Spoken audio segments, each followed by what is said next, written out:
Hello, and welcome back to Life.EV, a podcast that dives into exploring values. This is episode number 51. I'm your host, Ajit Panicker. I lead an air conditioning company, Nova, and Pureblu, a tech startup in the air conditioning domain. Now, close to a year, every Saturday at 11 a.m., we've brought you conversations that go beyond business growth, focusing on the values that fuel it.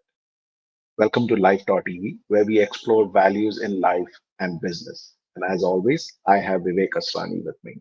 Hi, Vivek. Hi Ajit, good to be back. 51. We crossed half century last week, huh? That's right. And one more to go before we actually close the season. Yeah. Amazing. Well, to our viewers, Vivek Asrani is the driving force behind Kimo Fastener Company, a trailblazing company in the industrial fastener sector. What sets Vivek apart is his deep engagement with the exploration of values. Now, for close to 4 years, he has dedicatedly penned his reflections on this topic every week. These insightful thoughts are accessible on his website, vivekasrani.com. Vivek has authored the book One Day at a Time Reflections from Times of Silence, which further delves into his journey and insights. This thought provoking read is available on Amazon, offering readers a chance to engage with his profound understanding of values and their role in both personal and professional lives. Well, in today's episode of Life.EV, we're delving into a reflection, which is the attitude of thoroughness. Over to you, Vivek. Let's hear it from you. So, Ajit, thoroughness is an attitude which can really make an exponential difference in our lives. It is the difference between doing something and doing it really well. The preparation before we do something, the way we act while achieving something, and our efforts and responses uh, post something having been done really contributes to how thorough we are with everything that we do. 90% of what we do, we do pretty much really well, and we are thorough. It's, sometimes the last 10%, Ajit, is where we tend to slack off. Sometimes we just run out of the stamina and we feel that, okay, now I've, reached so much, the rest of it will happen by itself. Sometimes something else comes our way and we distract ourselves to say, okay, this is pretty much done. No, now let me start doing something else. And sometimes that last 10% could be a little more difficult than the initial phase. And see, initially we always have the enthusiasm when something is new and different. When we are nearing the end, we just kind of, the mind also tires out a little bit, and we drop our preparedness and thoroughness. So we have to be aware as to why that happens. Another aspect of thoroughness is that we need to be aware of two things. One is, what are we trying to achieve, and the awareness of how do we go about doing it. So there are four aspects that I have spoken about, and four uh, reasons as to why our thoroughness can really be much higher than probably what it is today. One is when we start looking at life and things that we are doing with a sense of responsibility. When we know that there are others who are dependent on what we are doing and we carry a certain responsibility, it brings about a need for a level of thoroughness, because we realize that by not being thorough, we are letting other people down. Second is when we value time, we become thorough. When we do things in a shoddy manner, try and take shortcuts thinking that we'll reach there faster in the short term, maybe yes, it's a little faster, but we all know from experience that shortcuts have a way of coming back to hurt us and bite us. And then we end up spending a lot more time in undoing and redoing. So when we value time, we make sure that our mind then says, no, I better be thorough upfront. Third is patience makes us thorough. If we are constantly in a hurry, if we want to do things in a haste, if we don't have the good sense to realize that certain things just take time, and preparation sometimes takes its own time for us to be thorough. If we don't realize that and we just do everything quickly, then we're not going to get the optimum results that we are looking for. And when put to the test, we find ourselves falling short because we weren't thorough with our preparation, or we were not thorough while doing something. It's synonymous, Ajit, to a good builder casting a slab, but he needs to wait for the concrete to set, right? And if he, before the concrete sets, he runs out of patience and says, you know what, let's just keep building on top of that. Somewhere the structure is going to have faults and cracks. So it's the same in our life. We keep building structures in our life, and we keep building in our lives without realizing that some of the things that we're doing need the patience to set, before we can move on. So thoroughness comes when we have patience. And fourth is when we start valuing quality over quantity, we become thorough. Where the measure of our life doesn't become on how many different things that I have done to show the world, but how well I did whatever I took up and how thorough I was, and the benchmark of quality that I was able to deliver. So a sense of responsibility makes us thorough, valuing time makes us thorough, patience makes us thorough, and valuing quality over quantity, helps us develop this attitude of thoroughness. Amazing.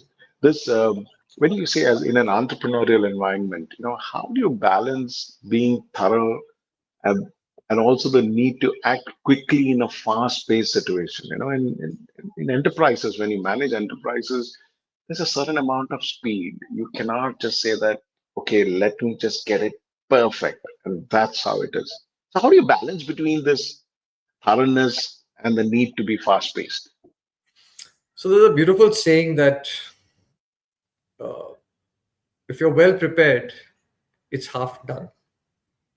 So, there are three aspects to everything we do: before the action, during the action, post the action.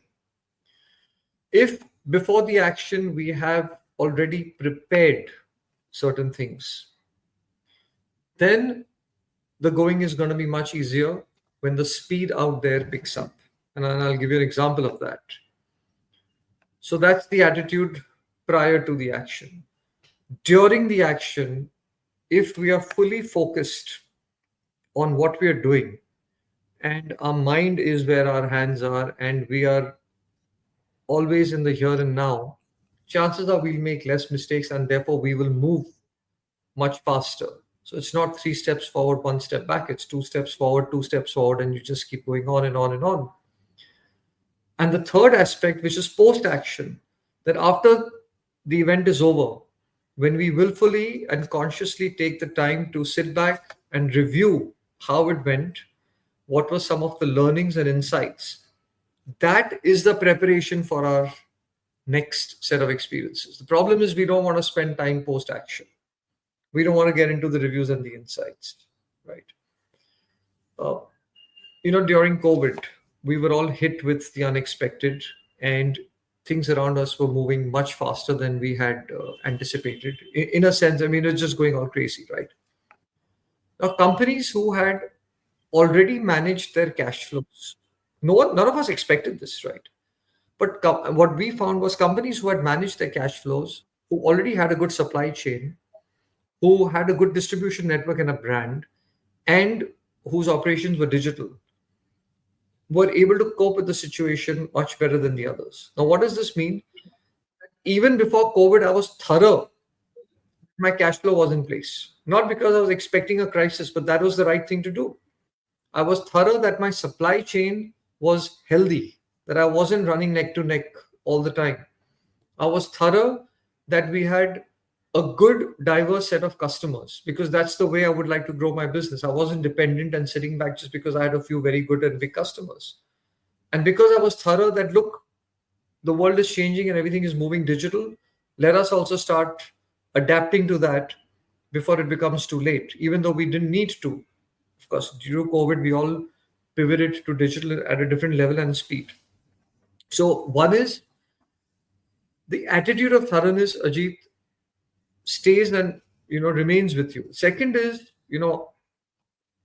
I'd heard a beautiful phrase: learn to hasten slowly. Now, this is a contradiction, right? What it really means is that no matter how fast the environment around you is, are you centered, fully focused, fully aware, and moving in a manner where it's deliberate? We very often mistake the speed out there and confuse it with haste in here. I don't think the speed out there is calling for haste in here. It's really calling for deep reflection and saying, okay, what's the next right step for me? And that actually takes us forward. It doesn't mean that you procrastinate. It doesn't mean that you don't make quick decisions.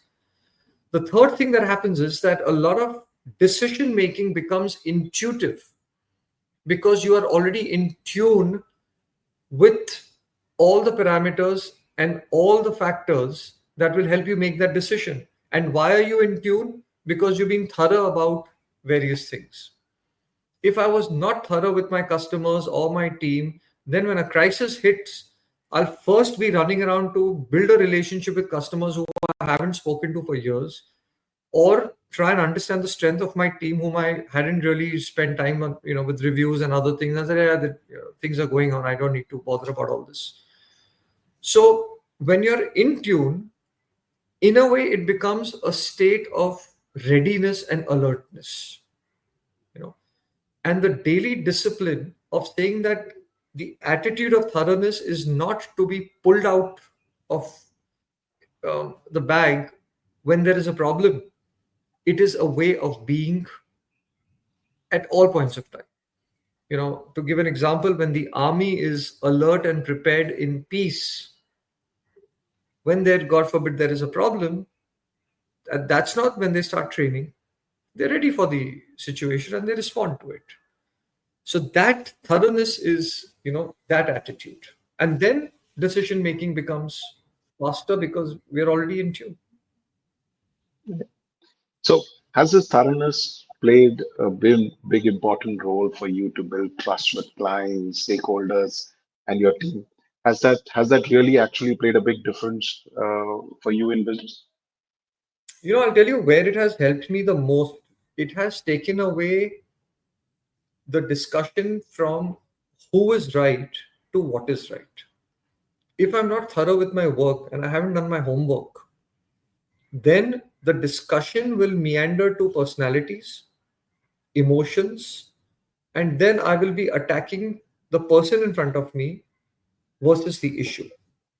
But if I'm thorough with my MIS, with my homework, having studied the numbers, having understood what the issue is, then it is not who is right, but what is right. So that's the one area. Second is thoroughness and preparedness has helped me to look at the situation from various angles. And therefore, I'm also able as a business leader to give that perspective to people when we are in a situation. If I myself don't have that perspective and that 360 around a situation, how am I going to help my team navigate through that? Okay. Third is when I have been thorough with my own preparation and understanding of the situation, my willingness and ability to make a decision, and the question you asked earlier, during a conversation, to say yes or no just becomes intuitive and easy because I already know all the factors that I need to make a good decision. But if I'm not thorough, I'll have to always say, you know what, I don't know, let me get back. I don't know, let me check. Of course, there are certain things I need to get back and check on. So It has, and you know, the beauty is, Ajit, that it takes away the pressure. When I go into a meeting without having prepared, the pressure is on me to talk my way through that meeting. And sometimes we don't discuss this or we don't share this with people, but in our heart, we're like, that was cool, man. I just talked my way through. I may do it once, I may do it twice, but if that becomes my default, imagine the pressure I'm living under every time I'm going for a meeting. But if I go in for a meeting fully prepared, there is zero pressure. In fact, then I'm enjoying it. So, thoroughness is actually a way of enjoying your life rather than it becoming a discipline which is, difficult or heavy. I like to share an example of an experience that I had. I was actually invited for a hotel that was getting redone. So it's like a retrofit. It's a running hotel that needs to be redone. And we walk in and they invited everybody to actually come and bid for it. And for the first time, the entire top brass of the hotel is out there. So everybody walks in and talks about their product and how it is good and better and everything. And that's expected from us to do it. So we did speak about the product and everything, but we just spoke most of the time on how we are going to execute that project. We had a very detailed planning on how we are going to execute the project and what are the pitfalls at your side that you're going to have. The only reason being that this is a running hotel and it costs money for them to actually build that thing all over again. The entire top brass was there not to choose a product. They pretty much knew about it. They wanted to know, is that guy prepared and thought through in the execution and what is the impact? And I can tell you, I presented that entire plan because we just went in with that plan, not to make a presentation because that's what we thought was most important for that. And moment we walked out, we knew the client just said that, listen, I like you guys to work with us. Sometimes Nice. just being that thoroughness just builds that whole trust factor and can you believe it? After that, they didn't even meet us even once. It just went because you just convince the guy that you understand and you're totally thought through the whole thing. And sometimes I also feel, which I have seen with a lot of my colleagues, this quest for thoroughness also is all about perfection. I mean, Mm. and sometimes when you strive for perfection in your work, it's like analysis paralysis, and then things don't work out correctly. So, how do you actually differentiate between that? For me, thoroughness is not about perfection. And sometimes when you chase perfection, it's always analysis paralysis, and you just don't go in. Does this happen with you? So, thoroughness belongs to the preparation. The sentiment of perfection or the paradigm of perfection belongs to the outcome, that it was a perfect outcome, right? So, first of all, thoroughness, you have to recognize that they sit in two different areas. Thoroughness is part of the preparation, and perfection in our minds is the outcome. We have to always remember, Ajit, that the result of whatever we do is a combination, a product of our efforts and circumstances. Circumstances are not in our control, therefore, results at one level are not in our control. But effort is in our control. Therefore, we maximize the effort. The thoroughness is in the preparation, in the delivery of the effort, and in the review of the effort in terms of the learnings and insights.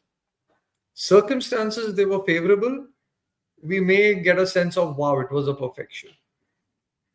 If circumstances were not in our favor, we won't get that feeling of perfection. So, therefore, anchoring ourselves to that perfection is, if you ask me, putting an unrealistic uh, pressure on ourselves, which is not sustainable. And really everything we do it because we want to be happy. And I just want to read out, the last paragraph of this reflection, that a good pilot never takes off without thoroughly checking his instruments. We too pilot our life every day.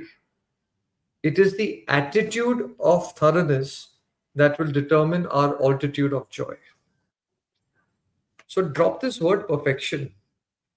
Just make sure that you have been as thorough in your preparation, as focused in your execution, and as humble and grateful and open minded in your learnings and insights. Having given your best, keep moving on. Things will fall into place. Amazing. So that's a very good note to end this year. So wish you guys a very happy new year. This is episode number 51. We've got one more episode which will take you through the first week of the next year, which will be the end of this season. Well, as usual, it's been a thought-provoking discussion with some deep insights.